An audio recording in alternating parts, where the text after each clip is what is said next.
Elijah Manago. Nĩ thikũ ithano rĩu kuma mbĩtĩka cia Commonwealth ihũrwo mwaki kũrĩa Kenya itakoretwo yandĩkithĩtie maumĩrĩra mega thengia ya ngumo nene mathako-inĩ na makĩria mahenya-inĩ.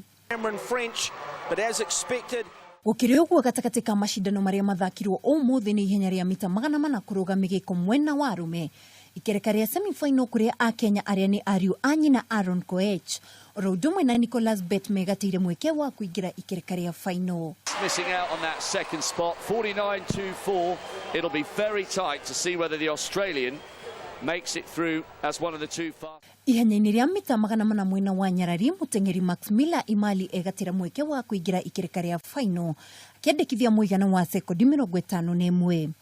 They will be the first two who will qualify automatically for the final.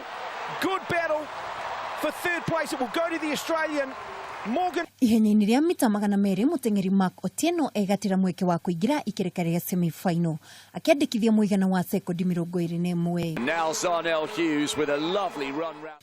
Ihenya-inĩ rĩa mita 1500 ikereka rĩa final mũteng'eri Beatrice Chepkoech aiganĩra na namba 2 na kũiyũkia ngoga ya silver, thahabu ĩkĩiyũkio nĩ mũteng'eri wa bũrũri wa South Africa Caster Semenya. Secure.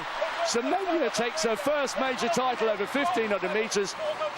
Gũkinyĩria rĩu Kenya ndĩrĩ ĩraiyũkia ngoga ya thahabu macindano-inĩ o mothe, mwĩhoko mũnene ũkĩrongorerio ihenya rĩa mita 1500 mwena wa arũme kũrĩa bũrũri ũgatongorio nĩ Elijah Manang'oi ũrĩa nĩ njorua ya thĩ ihenya-inĩ rĩrĩ na Timothy Cheriot ũrĩa nĩ njorua ya mũthingũko wa Diamond League.